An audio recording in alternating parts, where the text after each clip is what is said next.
Hi, and welcome to Ones and Tooze, FP's economics podcast. Every week we take a couple data points, use them to try to explain the world. I'm Cameron Abadi, FP's deputy editor, with you in Vienna, Austria. Joining us, as always, is FP's economics columnist and Columbia University professor Adam Tooze in New York. Hi, Adam. Hi, Cam. So, listeners of the podcast will know that last week's episode, which was released on Friday, as always, was recorded on Wednesday, which happened to be just a couple hours before Donald Trump announced his Liberation Day tariffs, which turned out to have a bit of an impact on the global economy, as we've seen in the past week. Adam and I, of course, were following all of the aftermath, even if we couldn't anticipate it in advance. And then we found ourselves trying to decide what to do about it. On Monday, we even talked about whether we want to do an emergency podcast. Adam told me that the dividing line for an actual emergency would be some movement in the or some crash in the bond markets, which then seemed to actually happen a couple days later. So we prepared a full-fledged kind of crisis emergency podcast, and only to then find out yesterday that the tariffs were all just a false alarm, or not entirely a false alarm. We'll get to that in a bit, but the tariffs then were rescinded, which means that our preparations were rescinded as well. And here we are, recording on Thursday and planning to release this on Friday. And, you know, I guess all bets are off these days. I don't know if everything we talk about will be entirely current when you're listening to this, but it's our best attempt. That's just the way the world is these days. And we do have a data point that is 125%.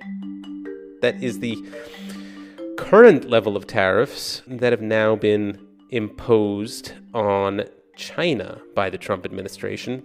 Well, I thought that people were jumping a little bit out of line. They were getting yippy, you know? They were getting a little bit yippy, a little bit afraid. Somebody had to do what we did, and I did a 90-day pause for the people that didn't retaliate. And that's what I did with China, because they did retaliate. A deal's going to be made with China. A deal's going to be made with every one of them. That's after a week of a stock market crash, a bond market crash, a blizzard of recession predictions, contemplations of catastrophe, including in our email exchanges. All this under the heading of Liberation Day. But, you know, there is some reprieve now, but not entirely, because those tariffs on China, extraordinarily high tariffs, are still in place. And, you know, we've been left considering the state of the global economy, the trading system, the U.S. economy, the nature of power as it's vested in the U.S. presidency. And we thought we'd try to address it all. Hi, Adam. Good to be with you after this past week. Yeah, it really is. I think in the end, I asked Cam that we throw out the script for this episode because, I've just become quite exhausted by trying to anticipate the next move. I was actually recording another podcast in German at the moment that Trump revoked a large part of the tariffs, spent the rest of the day yesterday trying to figure out what the upshot of it all is, and then woke up, set the alarm clock very early this morning and hammered out a newsletter. Some people may have seen it, which I gave the somewhat flippant title to, "Oh, it's just China." You know, how you make the severing of relations between the world economy's two largest economies look like a relief, because I think that's one of the really kind of head-turning effects of the last week, is that is the kind of mindset. You could see it in the markets yesterday. They've sobered up today, but yesterday afternoon it was insane. It was the largest bump in the American indices in a quarter century, and I think is going to give rise to insider trading inquiries, because the president tweeted to his followers in the morning that they should buy stock. Some people didn't just buy early in the morning, but bought literally minutes before his announcement. There's a huge suspicious surge, a 10x increase in buying of certain indices. And then, hey, the announcement came. So it's been a total roller coaster. And I'm really glad, Cam, that you picked out 125 as the anchor for this, because standing back,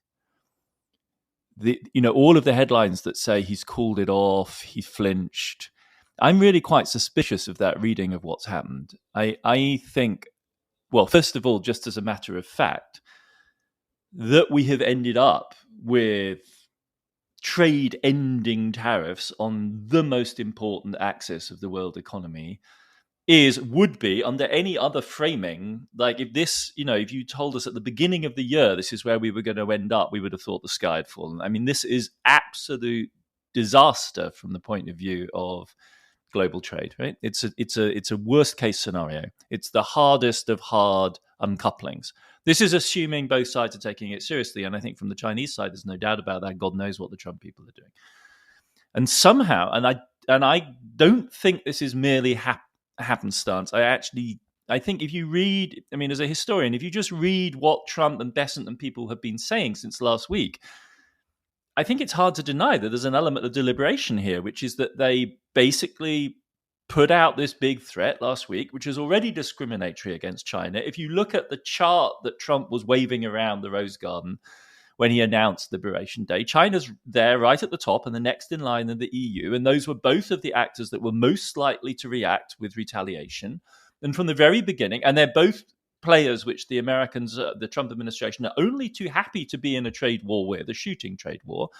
They put out the threat, they saw who retaliated, and in the end, they then raised the further retaliation against the Chinese. And they have turned what essentially was, what they've turned a broad-based, broad-front assault on the global trading system into a trade-ending level of protectionism on the most important axis. And we're all going, oh, he flinched.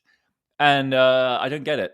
I actually, and if you break it down, Bloomberg did great analysis on this. If you actually break down the average level of tariff to be paid by an American consumer, since American consumers consume so much stuff from China, the level of tariff we've ended up with after all of the concessions, on average for the American household, is higher than it was on Liberation Day on Wednesday. So there is no pullback. There's in fact an intensification, because it doesn't make sense to treat all of the countries of the world as equal parts. They're not. China stands out enormously as a supplier of basic consumer goods to US markets. And so if you end up at 125% with China, it doesn't matter that you've gone to 10% with Ethiopia and 10% with other smaller players in the global trading system. Right? It's trivial. And so you can say this is happenstance. There's been a lot of good reporting. FT, Bloomberg have done good pieces about what happened, in the pressure cooker of Washington since Monday. Jamie Dimon was putting pressure on. Ackman was asking for relief. They got what they were asking for. And yet, if you had asked them at the beginning of the year whether they wanted a trade-ending deal with China, the answer would have been no, of course not, right? So, and yet so there's a very strange kind of, I called it Stockholm syndrome in a piece I wrote earlier in the year. There's a degree of Stockholm syndrome operating here as well, in which we now re-narrativize, recast what is, by any stretch of the imagination, a devastating blow to the world economy as we've known it for the last 25 years, as a pullback.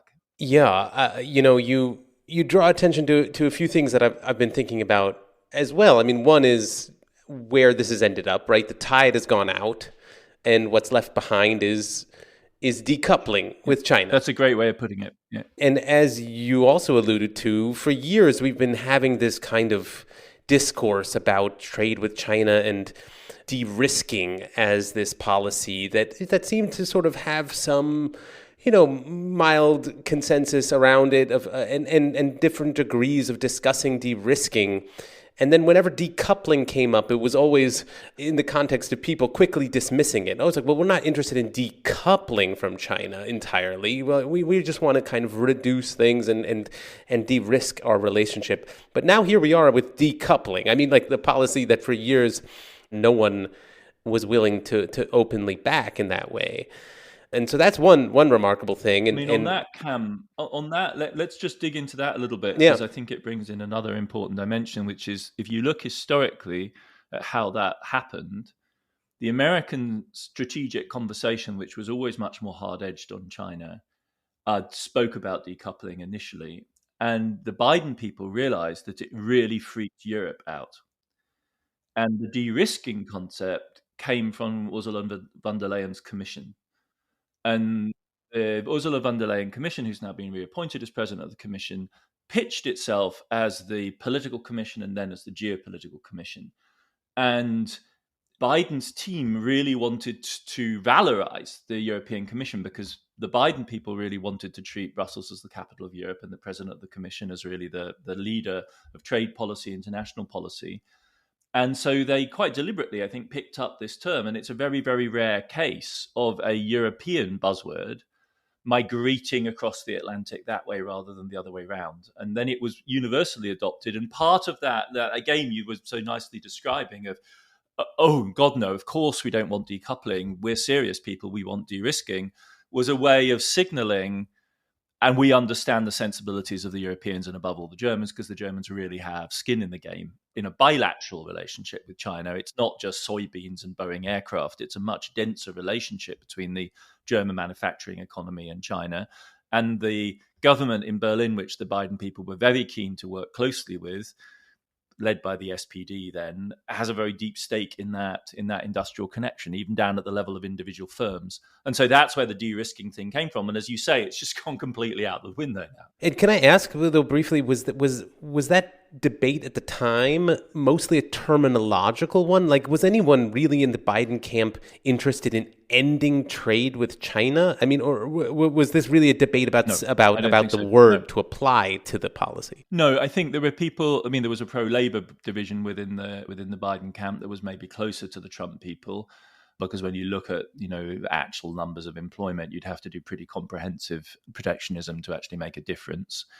Then there was the Green lobby that believed that you couldn't get an American coalition for the energy transition in the US unless it was anti-China. And then there was the tech lobby, there was the chip lobby, and they were by way of Sullivan, the people that articulated the American version of de-risking, which had another harder edge, which was the small yard, high fence model, which I actually wrote about for FP, and it's like bizarre logic, which was America gets to define a zone which is off limits for competition from China.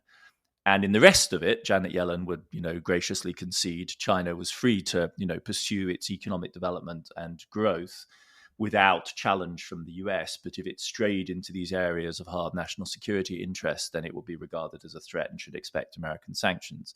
So that's how they managed it. And they fell into line, therefore, behind the Europeans, who also did this. What was it? The Europeans had this formula where the Chinese were competitors, rivals, and partners depending on the zone of policy. So partners in climate, competitive under WTO rules, in business, in just general commercial competition, and then rivals at the ideological level when Brussels wanted to get serious about the whole rhetoric of the alliance of democracies and lining up with the NATO, expanding NATO's mission into East Asia.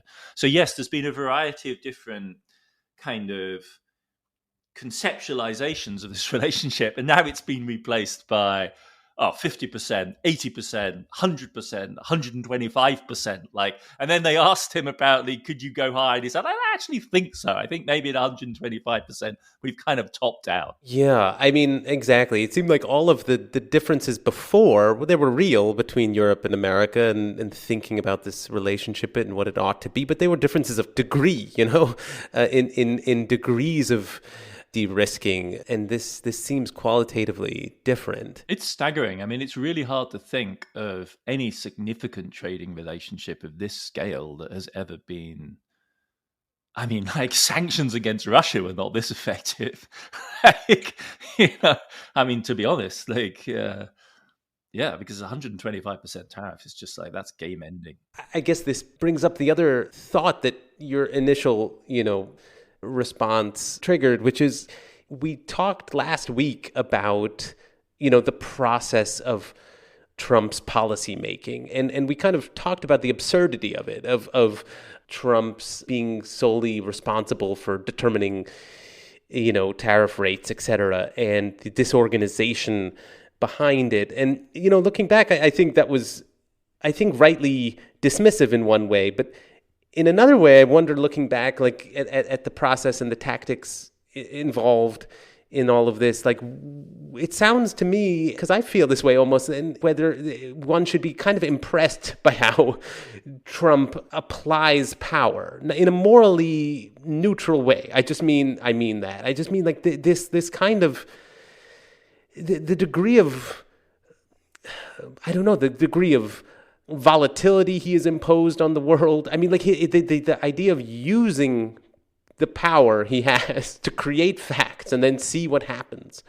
This is, I realize it's actionistic, it's risky, it's volatile, but in a formal sense, it's also not incoherent, it seems to me, right? I think it's worth kind of reflecting back on that a bit. No, I have to say I had a bit of a shock moment yesterday afternoon when I read this tweet by Lutnick, the Commerce Secretary, who's really been an odious sycophant throughout all of this, where he describes watching, quote unquote, something along the lines of, President writing the most historically consequential Truth Social post, and it's just like, whoa, those two phrases don't go together.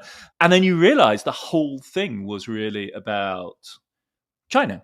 That was that, as you put it so well, like the tide went out and what are we left with? Well, we're left with exactly what we thought we might be left with. We've been asking for months, what is Trump's China policy? Well, here's the answer. And how did they get there? Well, I think it's a coalition of the deal-making side of, Trump, who probably still will be open to some sort of, summit negotiation with Xi, and some very hawkish people like Navarro and Besant, Treasury Secretary, who apparently on the basis of his track record is been a habit of being utterly contemptuous towards China. And so that's how you get this configuration. And both at the mechanical level, I actually think, they may have just randomly picked the formula they did last week, which was this absurd formula, in part because they knew it wasn't going to matter. They just needed some big numbers. So all of the kind of wonkish indignation that we've been, everyone has just been gleeful about how stupid it is, misses the point that it wasn't ever going to be used for anything other than a bargaining tool. And they didn't really dare to say that because Trump maybe hadn't made up his mind. But the one thing they were going to end up with is this split strategy where you reward those who are loyal. People have called it, different teams. One team is defiance and the other team is compliance. And like you reward the compliant and you punish the defiant. And where did you know Beijing was going to end up? It was bound to end up in the defiant camp. So I agree. There's a kind of ruthless brutalism to this exercise of power, which is, I've often wondered about the implications of this, and we've spoken about this on the podcast as well. It's like, what are the constraints that deep respect for process, procedure, and the rule of law puts on progressive politics? And they're very, very tight. Obama has been saying, he's giving these hapless interviews where he says, well, just imagine if I had behaved like this. Ooh, I couldn't possibly have. And it's just kind of like, well, maybe you could have tried occasionally. Let's see. The real issue from an economic point of view is that this may work as diplomacy of a sort, though, of course, you burn bridges. You have to have singularly hapless counterparties for this not to have long-run cost. It might even work where you're building, one casino somewhere, and you just bully people for as long as it takes to get the permits into place, and then you build a casino. But the problem is, what happens if this is a very complex, multipolar, repeated game with a very long time horizon? What happens when you play that kind of game this way? And ultimately, we spoke about this before, ultimately, you've been insistent on asking this question, like, what is this protectionism for? What are they hoping for? And the answer is they want some kind of reallocation of economic activity. I think we have to take that at face value. I think their visions are, facile and naive and silly, but they do have an idea of relocating manufacturing industry. And it isn't going to happen under these conditions. Like, it is not, because you don't have the certainty, right? If this is a negotiating basis, it's precisely not what a long-run investment needs, which is the guarantee of certain cost conditions and certain market access. And it won't even work for the fiscal argument, because another reason, another thing they adduce for tariffs is that it's going to raise a lot of revenue, hugely regressive, going to hit American consumers. But of course, you can't do budgetary planning if the next moment you're going to give away the tariff, right? It's like that's not how that works. So I agree, one can admire the forcefulness, the willingness to break convention, all of that, fine. But will it work? Because trade policy, industrial policy is something that has a time horizon of years, not weeks, not days, not hours, but years. And can it possibly work on that time frame? It seems implausible to imagine that that's the case. Okay, we'll take a quick break right here, but we will be back in a second to continue talking about all the chaos of the past week after Trump's Liberation Day tariffs.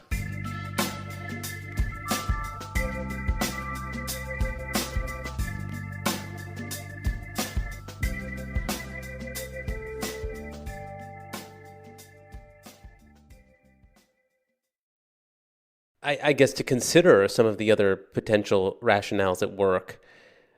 I mean, one that obviously then comes to mind in this context is just hurting China, right? I mean, that could just be its own policy goal.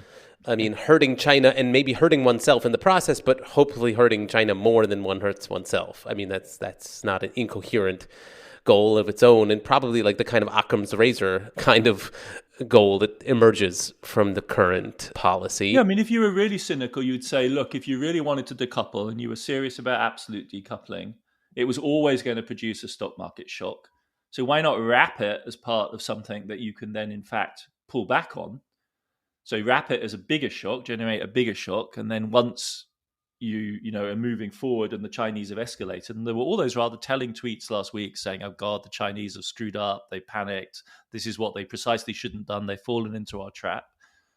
And then you can pull back on the broader sanctions, the market recovers at least a little bit, and you are left, as you said, when the tide goes out with this end of Chinese trade. If they just announced that at the beginning of the year, I think the effect on the markets would have been, I don't know, also very, very hard to predict, to be honest, because it's so devastating to such a large number of key tech players.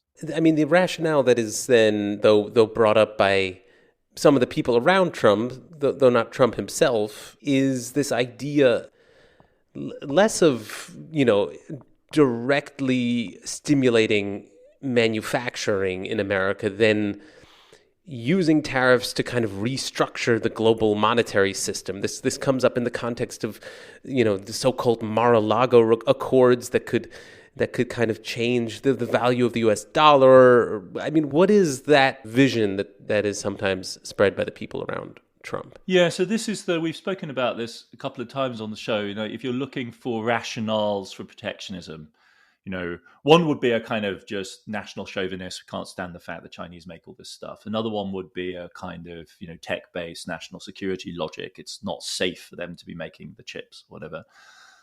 Another would be some misalignment in the balance between capital and labor in the United States, which means that the American working class has been shafted by, cheap imports. And that argument can then be paired with a further argument, is that the trade balance has a financial counterpart, and the financial counterpart is the balance of payments. And listeners to the show will be familiar with this kind of logic, which is that America does export something. It exports manufactured goods, it exports services, and what it also exports is assets, safe assets. It sells US Treasury debt and other financial assets, which can be easily bought and sold in America's very deep, very sophisticated financial markets to foreign buyers of these assets. And where do these foreign buyers get the dollars they need to buy these assets with? Well, they get them from the trade surpluses which they run with the United States. You could get the dollars other ways too, like you could borrow the dollars, but on net, there is a net accumulation of assets by foreigners in the United States, which has its counterpart in the accumulation of trade deficits on the American side. And there's a causal function here, because as foreigners go into US markets to buy these liquid, safe assets, which there was no real counterpart to anywhere in the world. For a long time, there just wasn't any German debt that you could buy because the Germans were running very tight fiscal policy. No one wants to dabble in the Japanese market because it's so rigged. So where do you go? Well, you go to the American market. And when you do that, you transfer money across the exchanges and you raise the value of the dollar. And so the demand, the global demand for American assets, which you can think of as a kind of paper export, crowds out other things which America could be making and exporting. It's a little bit like Dutch disease. If you discover a raw material and you export that, it crowds out everything else and you end up buying in your manufactured goods and exporting the raw material. Well, what America's been doing is selling greenbacks, selling paper financial obligations and the services that go with them and the depth of the markets and everything else. And that has crowded out manufacturing. So if we really want to address the root causes of the trade imbalance and bring manufacturing back to America, we need to address that question. We need to shift the way in which America sits within the global financial system. And this thing called the Mar-a-Lago, it's not actually a thing. It's like a figment of people's imagination. It's based on a paper by Mirren, who's now the chair, I think, of the Council of Economic Advisors, a really junior guy, former sidekick of Robert Lighthizer. If you've ever seen him on television, it's deeply implausible that a figure as unsubstantial as this could be the big brains behind Trump policy. I mean, he can't stand up to bullying by moderately aggressive journalists, let alone the big boss. There's a truly telling interview that he did with Bloomberg Surveillance, and Jonathan Ferrer at Bloomberg just devastated him. It was you could see the Bloomberg journalists themselves were horrified by what they'd done because he just collapsed. So anyway, he came up with this plan, which basically consists of a multi-pronged effort, not just to redress the manufacturing trade balance with tariffs, which just affect the price of imported goods, but to go more comprehensively at the position of the United States as the financial entrepot, the hub of the global economy. In other words, this means renegotiating the terms under which the dollar functions. And why it's called the Mar-a-Lago Accord is that in the 80s, the Plaza Accords were an effort to do this when the dollar was massively overvalued under Reagan. So the idea is you devalue the dollar, and this has to be done by, how exactly you do it is really quite complicated because the tariffs will generally tend to push in the opposite direction. But you would need a combination of interest rate policy. They discuss various options for actually taxing foreign inflows. We have spoken about these various elements of the policy before. And I think it was pretty clear really already 10 days ago that wasn't the direction they were going in. But a lot of us are struggling with this question, like, how do we rationalize what the Trump people are doing? At what level is this just crude brawn and just Trump flexing his muscles? At what level is... I'm quite convinced that really there was a hardcore of anti-China policy in all of this all along. Or could you make yourself feel and could one actually see the Trump administration as attempting a much more broad front revisionism, which I find a little implausible. I mean, energy would be another area where we could talk about contradictions like this. Because Trump wants the dollar to remain at the center of everything, and he's threatened to sanction BRICS countries which attempt non-dollar experiments. And on the other hand, he doesn't want the dollar to be too strong. And he's obviously now revealed the fact that he does follow the US Treasury market. Well, we might say a little bit more about how that the roller coaster that's been on. So it's very unclear how you could simultaneously care about the Treasury market, want the dollar to remain central, and yet really want it to be weak and break out of this impasse which the Mar-a-Lago Accord is trying to address. It's a bit of a box they put themselves in.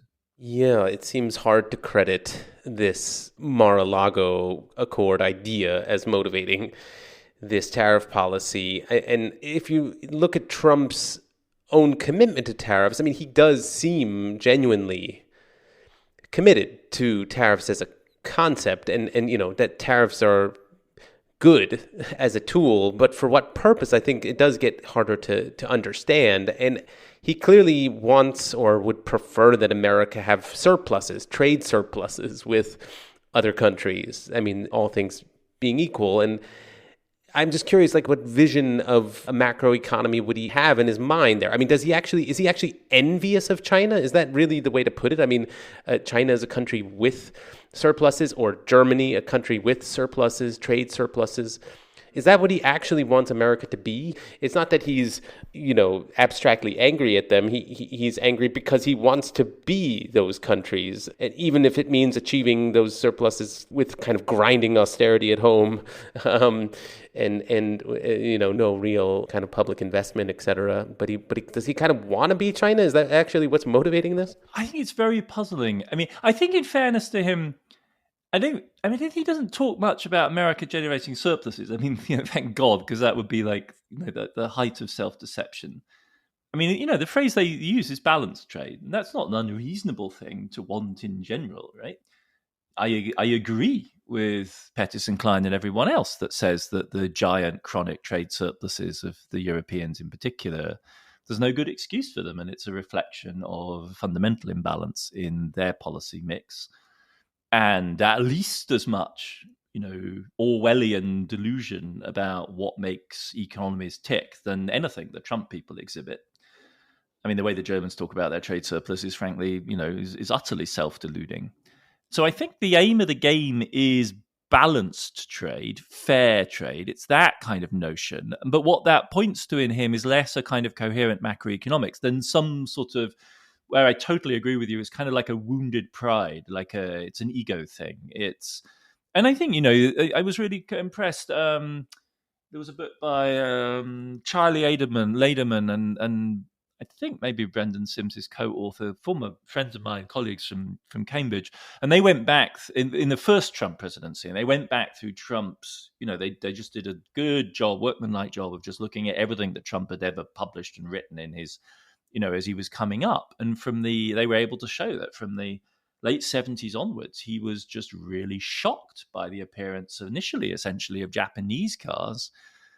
And he was one of the classic Japan hawks of the 80s. And ever since, really, he's just stuck to his guns on that issue, which is that it shouldn't be the case that American society is dominated to the extent that it is by nice things made by foreigners as opposed to Americans. I mean, he's often, in his own personal consumption habits, he's a patriot. He likes American food. He likes American pastimes. I think it's quite authentic to him, and the balance of trade reflects that, and that's what he thinks America should be aiming for. That's not in and of itself incoherent. I don't think we should ascribe to him the desire to be a surplus country in the way the Chinese and the Germans are, and in a way, the kind of lack of clarity about specific industries, it's from a neoliberal point of view. Tariffs are a lesser heresy than industrial policy, because a tariff, especially a general tariff, it's a shitty policy. It's a terrible idea. But at least it just basically says you can have it if you're willing to pay 10% extra. It's just a general tax, right? It doesn't really distort. It distorts consumption choices, but in a relatively linear, straightforward kind of way. Whereas the folks that say we're going to do industrial policy are basically saying, we think we can tell the future. Like, we think we can pick the winners. And that's a much greater hubris. It's a much greater, because there's always, tariffs are not like some huge scandal until recently. They were the norm in global economics. In the late 19th century, which is often discussed as a high tariff period, they were there, they were present. The American ones were high, the Russian ones were very high. The Germans famously had them. But if you look at them, the levels weren't that excessive. And because they were known and applied to everyone in a relatively equal way, they weren't as distorting as the sorts of things that were being done in the interwar period or would be done in the name of industrial policy. And so there's a bit of Trump, which at that level, I think, there's a sort of innocence in a way. I mean, I'm sorry to be so, coming down, but there's a sort of like, obviously we should have balanced trade. But the question, of course, is when you say that, that's fine to say with Japan or Germany, but it's not reasonable to say it with regard to China, which is a middle-income country with 1.4 billion people. And it's really not reasonable to say it in relation to Vietnam. It's so unreasonable as to kind of beg the question of whether they can be at all serious, which is why there's a bit of me that thinks all of the kerfuffle around the crazy formula for Vietnam last week was kind of beside the point, because even they cannot have actually meant it. Because, Trump is a fairly widely traveled guy. He knows what poor countries are like. He knows perfectly well they can't buy the equivalent amount of goods that they can produce and sell to America for good prices. He's not, I don't think, irrational at that level. So at that level, it must be a bargaining chip. And there must be room in the Trump universe for a trade imbalance between Vietnam and the US. But I mean, maybe I'm overthinking this. I'm sliding into sane washing here. Who knows? Don't know. Yeah, exactly. I mean, look, there's some part of me, I suppose it's my German prejudice that the way you described Trump's thinking a bit, it made me think he might be an ordo liberal in the like, I don't know. In the sense, one thing we know is he's not an ordo liberal. No, come now, Cam. That's you said like because they believe in order. You described no industrial policy at home, but like having maybe setting some rules about tariffs and then like sort of letting the neoliberalism take its course. But then it's like, no, how do you get to the tariffs? A, and then B, exactly as you predicted months ago. The day ended yesterday with him talking about exemption lists for companies. Exactly as you said, that like if he does this kind of blanket tariff, doesn't that give him huge discretion to negotiate deals? And then I went digging and discovered that Apple had indeed negotiated such a deal in the first time round in 2019. And that, I think, is exactly the next stage of this. Freak everyone out, get everyone up in arms, get everyone paying attention to you, dominate the news cycle, and then progressively give the concessions back, each one of which then is an act of graciousness on your part. They're all on bar. You're making the concessions that these squealing people are asking for. They're a bit yippy. Okay, fine. We're going to ease up on them a little bit, but you're setting the pace. And yeah, so there'll be concessions for. This is the opposite of order, because this is nothing but what economists call original sin. It's like radical sovereigntism. I guess we can also dispense. I like with your effort. Yeah, I don't know the way it was. I was thinking, really? setting some framework, tariffs, then letting the market take its. Well, that was what I was trying to paint the picture of, right? Trump is Adenauer, I guess. Yeah, no. But I guess we can also dispense, though, with the thought that I've also seen circulating out there that Trump really wants some kind of autarky. You're right. I mean, that sometimes people are like, oh, he actually just wants to end trade entirely. And I guess that's a kind of fascist economics. We've talked about doing a segment on fascist economics. But that doesn't seem to me what's motivating this either. But even like the autarkists, they would always say it's a little bit like de-risking and decoupling. Like everyone in Nazi Germany and Italy would always say, we're not actually trying to decouple. We're just trying to be more resilient. That's literally what they would say. We're not trying. I mean, you measure us against that standard, it's ludicrous. You're just painting a straw man. That's ridiculous. That's not who we are. We're not trying to do that. We're just trying to be more resilient. You liberals play this game where you pretend the world economy is flat and everything's hunky-dory and no one should look after the resilience question, only then at a time of war to impose a crippling blockade which kills hundreds of thousands of our people, and your hypocrisy is exposed. So under normal conditions, we're not going to play your game. We're always going to be attentive to the question of autarky, and we're always going to think the emergency. So autarky is almost more like a thinking the hypothetical. It's thinking trade now, but under the sign of total war to come. That's really interesting. Yeah, because and that's relevant though, because everyone wants resilience, but resilience relative to what? And which is why really hardcore liberals regard all of that talk, de-risking, as a slippery slope, because once you start there, it's like, what can't you justify? Yeah, and here we are, It's a different. I mean, like Trump clearly has some kind of whatever catastrophe he has on his mind. There's some kind of catastrophe. It's not the one that the fascists had in mind in World War II, but it's something. And he has this. It's been. I think they're going back and forth on this. Like the first time round, the problem is that if you take the inaugural speech in 2017, right, the American Carnage speech, that would, in its utterly gothic account of what America's situation was, would legitimize this kind of tariff policy. But the funny thing is, him coming to power this time round. Remember, the beginning, part of the disorientation on Bloomberg and everyone they talked to is that we started the year with the script not being American carnage, but American exceptionalism, which is like America can't do nothing wrong. We walk on water, AI and big deficits, like we're charging ahead of the Europeans. We can't be stopped. And then all of a sudden, you're doing a trade policy which will be suitable to an American carnage narrative, but we totally weren't in that world. I mean, really, even the libs weren't, right? Because the libs, we were all celebrating Bidenomics and how successful it had been. Because look at the macro numbers. Like, it's never been better. And suddenly we slip in, like you're saying, like, what is the disaster that is motivating this? And it's almost, I mean, this, you could put this down to age. He's just got one gear now. This is his script and he sticks to it, even though, and he brought Musk in. I mean, we talked about this at the beginning of the administration. Like, Musk is a figure of American exceptionalism, not of American carnage. And yet the trade policy still seems to have that dimension of there's a sort of catastrophic backdrop, either right now already or back in the 80s, or the China shock, or to come in the form of China superseding America. But what there isn't is the self-confident, bullish braggadocio of like, no one can touch us. Like, we're unstoppable. Just watch us go, which I think was much more typical of the American scene for the last couple of years. I mean, I guess for me, this raises the question of what political narrative are we in right now then at all? No, I agree. Yeah. We're bringing up all these analogies. Yeah. World War II, fascism has come up now.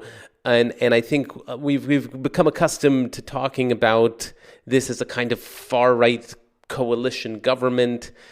But what does history tell us about what political narrative and story we're in? I mean, is it still oligarchy that was the buzzword for the first few months, where everything ultimately gets sold out to the rich in the country? You just talked about the carve-outs that are getting designed. Or is this rather the point at which the wealthy are realizing they don't control this ship? I mean, is that representative of how far-right coalitions have broken up in history? I mean, that the misjudgments of kind of business and financial backers get exposed. Well, I don't know whether those coalitions break up. And I think some people are reading yesterday as gravity kicking back in, right? Ackman and Diamond got on the phone and persuaded him to pull back, which is why I'm going, and you put it so nicely, well, the tide went out. Look what we're left with. You're telling me that's gravity? Like 125% tariffs on China is gravity? Like, what do you think this does to Musk's business model? What do you think this does to Apple's business model? Apple's the biggest company in the world. Like, it doesn't have right now a adequate plan B other than getting a carve out. Maybe that's the point. But where is gravity there? I don't think Apple feels the forces of gravity right now. I think it basically just must feel it's on a trapeze and just like, oh my God, is there some, am I going to be able to grasp something?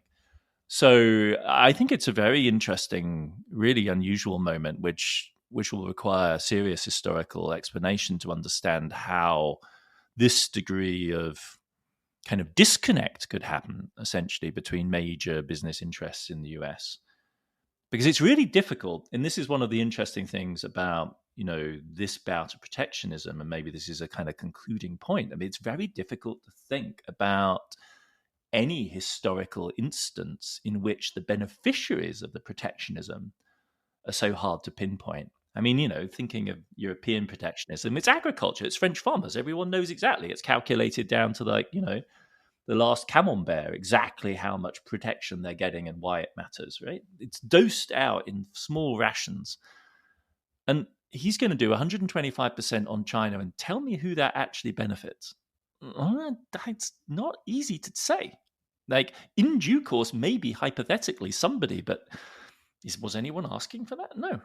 Anyone? No. So it's kind of mysterious, like at that level. I guess the contemplation of some potential future industries or businesses sometime on the horizon is really what this is in the service of.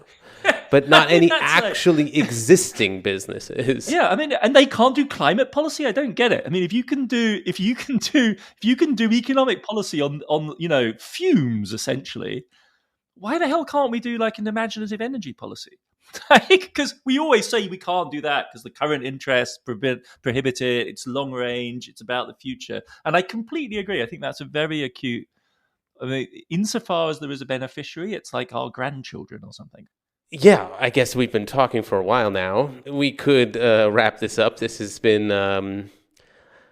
I've benefited from the chat. I hope everyone else has as well. This is us trying to figure things out in real time. And again, we will be back next week, as always. But in the meantime, we'll hope that this holds up for the next 24 hours before it gets out to listeners. But yeah, thanks for listening, and see you all next week. Ones and Tooze is written and edited by Adam and me and produced by Claudia Tatey. The show is made possible through the support of foreign policy readers and Ones and Tooze listeners, including Julianne Koo, Michelle Estefan, Fergus Grant, Zach Miller, Coney Weber, Giampiero Campa, Miriam Fisher, Rolf Gauzapol, Tina and Steve Miller, and Filippo from Berlin. I hope I pronounced those names right. Some of them were pretty tricky. As always, we love getting listener feedback. You can leave voice messages on the Ones and Tooze homepage on foreignpolicy.com, or email us, podcast@foreignpolicy.com, or you can tweet us. That's @onesandtwosepod. I'm Cameron Abadi.